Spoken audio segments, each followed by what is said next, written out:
This is Bihar, where porn videos are being played in the railway station, where train windows are being broken like this, where people scrap away the newly built road and take their home, where trains are always crowded like this, where orchestras sexualizing women like this are so common, where kidnapping men and forcing them to marry is also common, where Nag Panchami is being celebrated like this. A gang of thieves did something that literally sounds like a Bollywood movie comedy scene. They stole an entire 60-foot steel bridge, not a bike, not a car, a whole 500-ton bridge, and people came dressed like a government official workers, brought gas cutters and earth movers and calmly took the entire bridge apart piece by piece for 3 full days. Villagers just watched, assuming it was some sarkari kaam chal raha hai.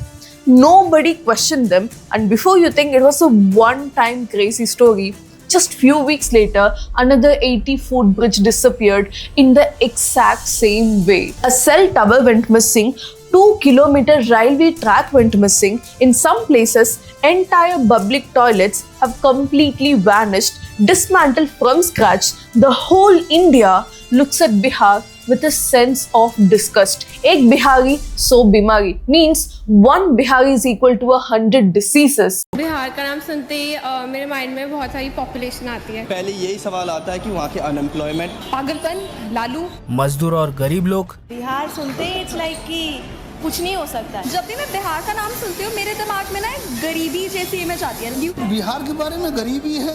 Criminals, criminality इतनी ज़्यादा है कि उसको लेके आदमी सबसे पहला concept आता है यार Bihari B where.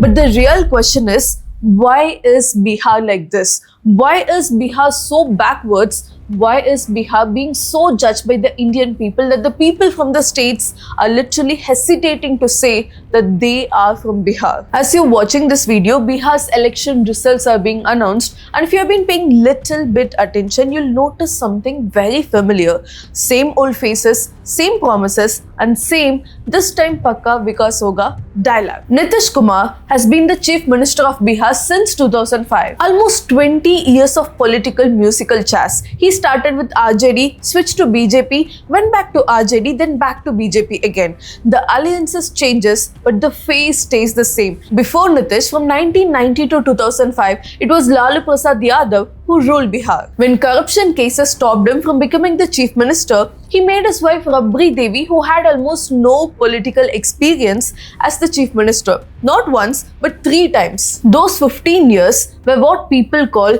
Jungle Raj. And that's not just a political insult. In August 1997, the Patna High Court actually used the term Jungle Raj in a literal official order describing Yadav's reign in Bihar. Because during that particular period, the state saw a total breakdown of law and order. Crime was out of control, kidnappings were normal, and even ministers had criminal cases. The police were absolutely helpless, corruption was everywhere, and the system had just collapsed. So the court literally said, this is not a governance anymore, this is Jungle Raj. So the big question is, why do people keep voting for the same leaders again and again? Go back about 1,000 years ago. Bihar was not just doing okay, it was literally the center of everything. This particular region was called Magadha, and it was the seat of power.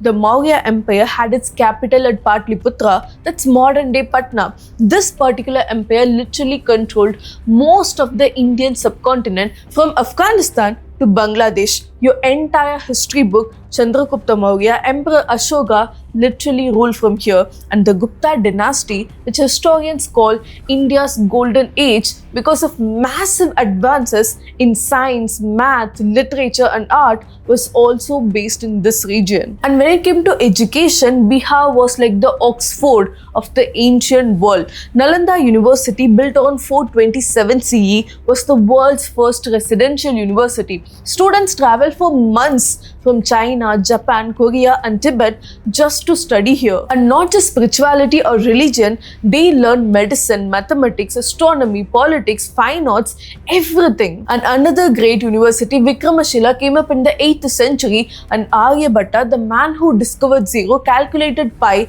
and figured out how the earth rotates on its own axis, worked here. Chanakya, the mastermind who wrote the Arthashastra, taught here. This land was not just another state, it was India's brain center. And even today, that legacy shows up. Bihar makes up only 8% of the population, but nearly 20% of all UPSC aspirants come from Bihar. That tells you something. Bihar still produces some of India's most hardworking and sharp minds. Economically too, Bihar was not always behind. Between 1951 to 61, the first decade after independence, industrial output in Bihar grew by 75%, while the national average was only 41%.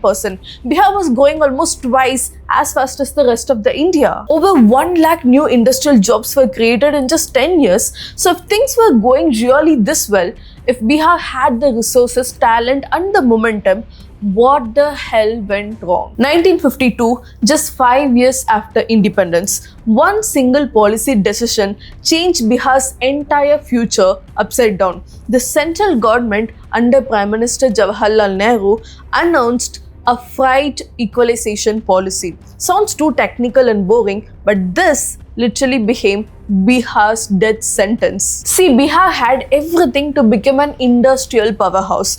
Coal in Dhanbad, Bokaro and Jharia, iron in Singhbhum. At that particular time, nearly 40% of the India's minerals came from Bihar. Coal and iron, the two most important things needed to make steel and run industries, were literally right there in Bihar. So naturally, this state should have become India's industrial hub. Factories should have lined up there because raw materials were right next door, easy to transport and cheaper to produce. But this one policy flipped everything upside down. It made raw materials like coal, steel and cement available at the same price everywhere in India, no matter where they were mined. So this particular idea was to promote balance and development. All okay, but for Bihar, it was a death sentence. Think of it this way: if you can buy Bihar's coal at the same price in Mumbai or in Gujarat, why the hell would you open your factory in Bihar, a place with poor roads,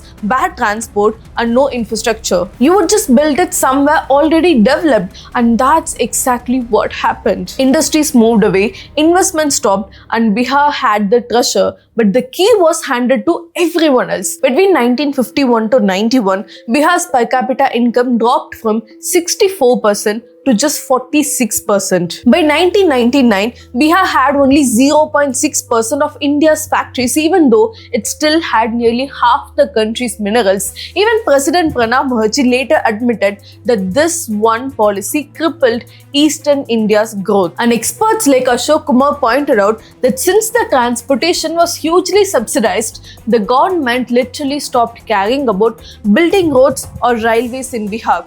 Why would you want to spend money on something when costs were already covered? So the infrastructure was largely ignored in Bihar. This freight equalization policy was finally scrapped in 1993, but by then the damage was already done permanently. 4 whole decades, 40 years of industrial growth were already gone. If that was no poison for Bihar's economy, what came next felt like an amputation. November 15, 2000, a date that changed Bihar forever. That's when the Bihar Reorganization Act came into effect and Jharkhand was carved out as a separate state. For those who don't know, Jharkhand used to be a part of Bihar. Only in 2000, it was separated as a state from Bihar, and with that one single decision, Bihar lost its entire industrial backbone overnight. The coal fields of Dhanbad, the Bokaro steel plant, the Tata Steel in Jamshedpur, the industrial towns of Ranchi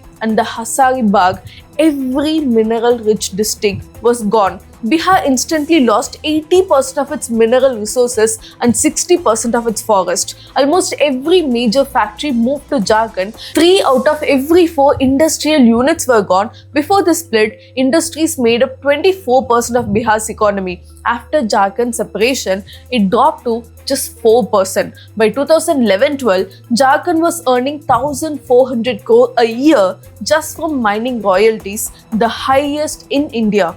Coal alone made up of 90% of its output, and what did Bihar get left with? Just farmland, a fast-growing population, and no industries. It was like saying, you keep the people, but we'll take the jobs and the resources. And if this was not enough, add Bihar's dysfunctional politics on top of this economic disaster. And here's where Bihar's politics took a complete different turn. The easy answer that we people give is, oh, Bihar is just keep voting for the same people again and again because people are stupid. But that's just lazy from our part. But in Bihar, caste is not just politics, it's survival. After watching promises break again and again, people stopped expecting anything new. When every government that you have face you vote for whoever represents your own community, hoping they will at least deliver something. Politicians don't compete on policies or governance here, they compete on caste arithmetic, and voters, exhausted and hopeless, accept it. That's not backward thinking, that's what desperation looks like after decades of disappointment. Lalu Prasad Yadav ruled Bihar from 1990 to 2005, either directly or through his wife Rabri Devi. His main agenda was social justice. He gave political power to OBCs and the Dalits in a state that had always been dominated by the upper caste people. And that was revolutionary. It changed Bihar's social structure forever. But along the way, that particular moment, which began as an empowerment, slowly turned into power politics. Instead of uplifting the poor, the system got captured by the local mafias who started operating in the name of caste politics. And that's when the real collapse started. Roads broke down, schools stopped functioning, hospitals turned into empty buildings, law and order in the state completely fell apart, and this is the time people started calling Bihar Jungle Raj. And it was not just an insult, it was the truth. Caste wars, kidnapping and extortion became everyday stories. Let me give you one example of how bad it got. In 1999, Sanari village, Jahanabad, men with weapons killed 34 people from the Bhumihar community just because of caste hatred. Chief Minister Rabri Devi did not even care to visit. Why? Because wrong caste. They are not her voters, so no political benefit for her. And there's even a leaked phone call where Lalu Prasad Yadav can be heard telling Shahabuddin, a jailed criminal politician, he's troubling me, do something. जी प्रणाम. हाँ बोल रहा सिवान के खबर उबर ले सिवान का मीरगंज का तो सुन लिया नहीं सिवान में ज्यादा भाई तो वो दिनों छाता वाला हम बतैले रहनी है एकनी के गलती से आज नौमी वाला पुलिस के डिपुटेशन करे के चाहिए नहीं क्या था नहीं कुछ नहीं खत्म है भाई ये.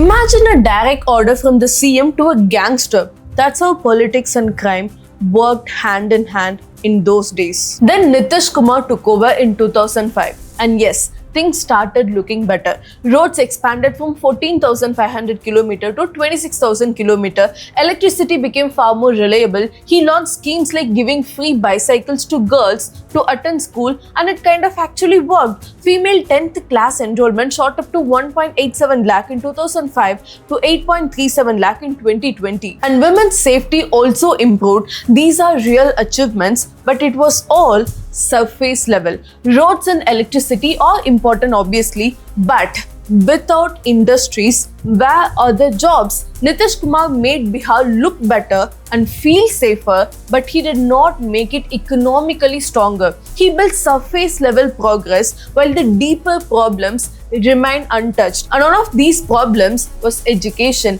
Bihar's education system is honestly a cruel joke. This is the same state that gives India so many UPSC toppers, and yet it has one of the lowest literacy rates in the whole country. In 2011, Bihar's literacy rate was just 63.8%, the lowest in India. By 2017, it improved to 71%, still far below the national average. So what went wrong?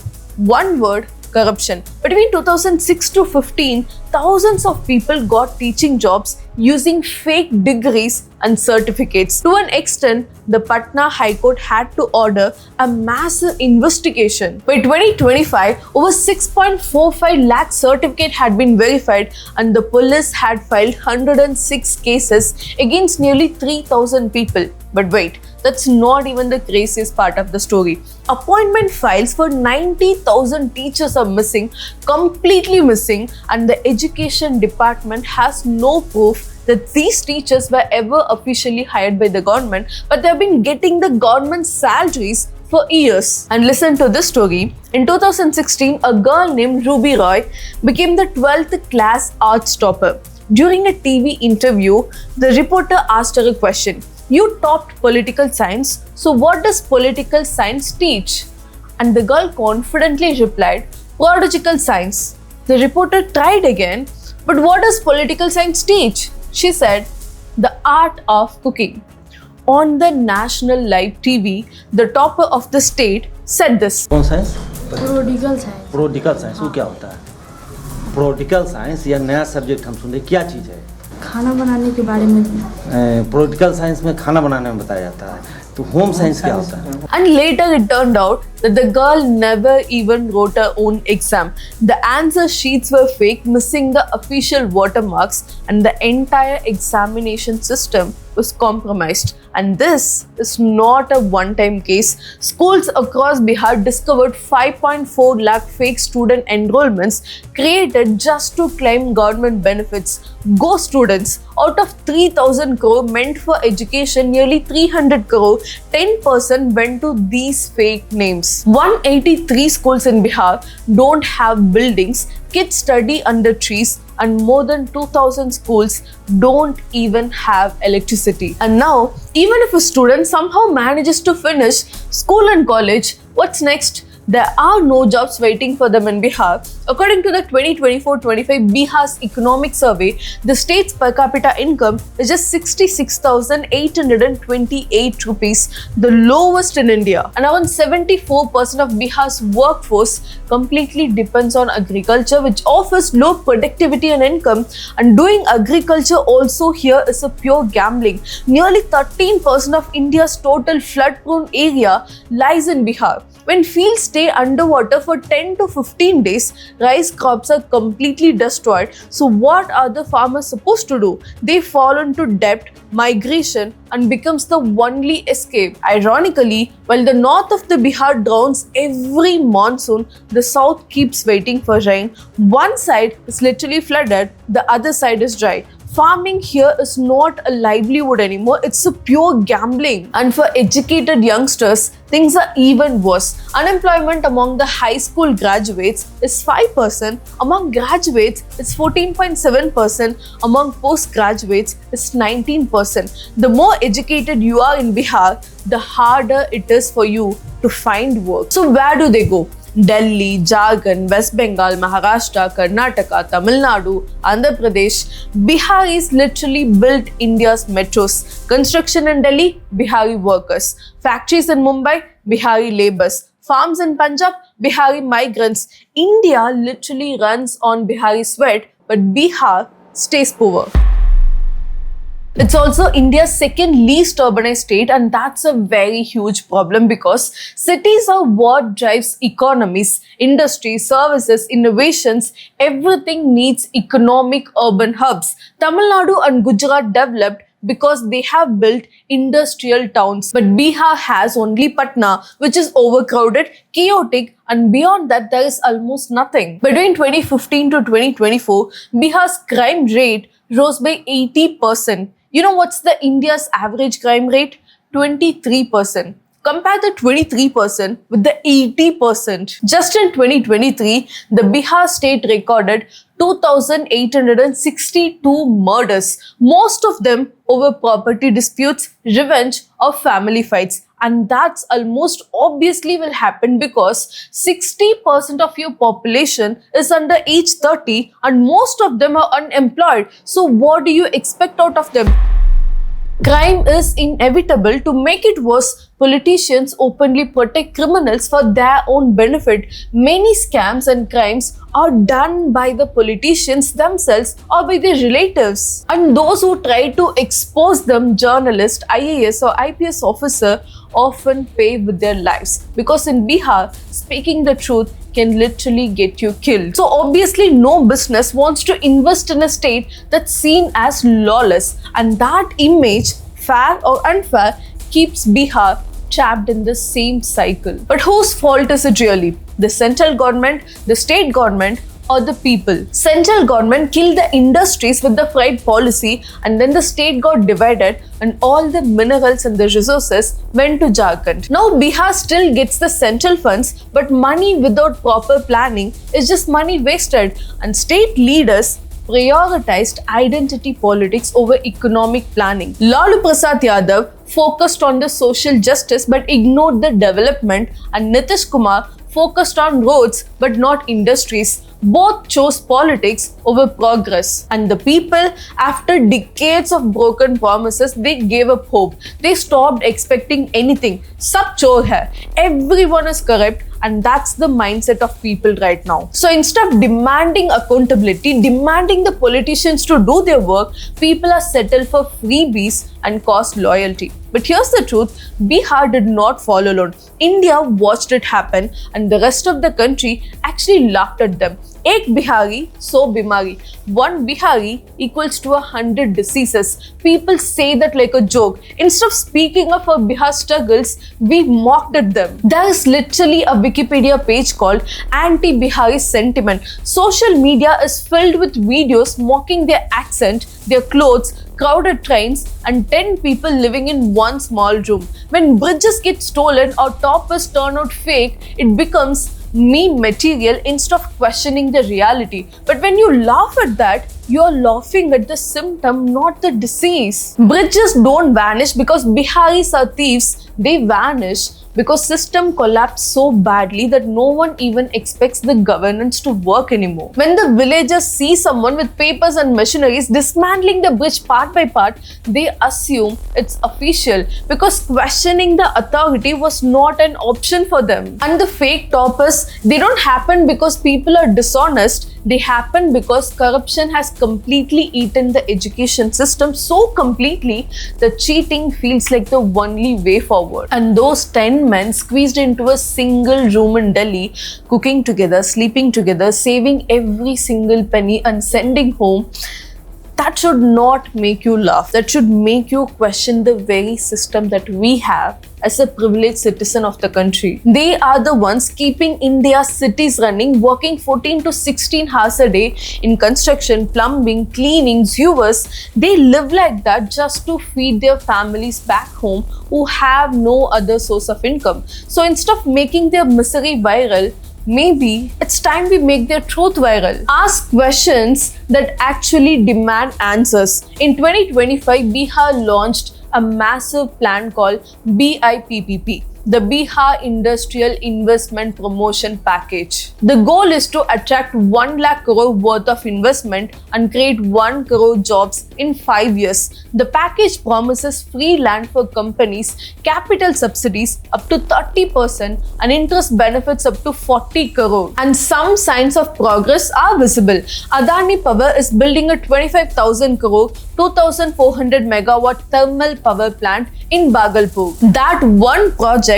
will create 10 to 12,000 construction jobs and 3,000 permanent ones. That's real tangible investment, not just talk. But Bihar cannot depend on the power plants alone. It needs a kind of diversified industries, food processing units that add value to its crops, textile hubs, sugar mills, rice mills, small and medium enterprises that can employ thousands of people without needing massive capital. And none of this will work without fixing education. Not just more schools or higher enrollment, but quality.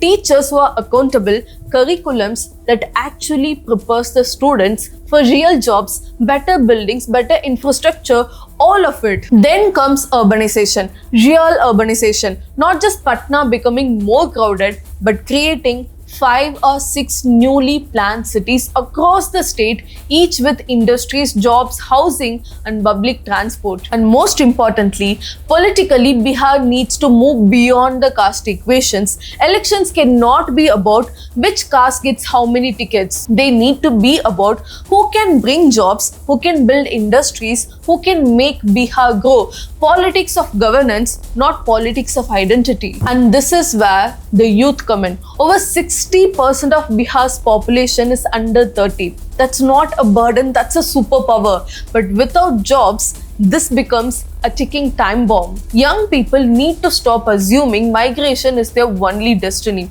Stay there, build and question. Use social media not just for jokes, but to hold the leaders accountable. Ask them which industries, how many jobs, and what's the timeline. Bihar does not need a hero or a savior. It actually needs systems that work. Transparent tenders, merit-based bureaucracy, professional police, quality schools, and fast codes. These are not glamorous things. They are very boring, unviral, will not go viral on social media, and hard work. And that's exactly what Bihar needs.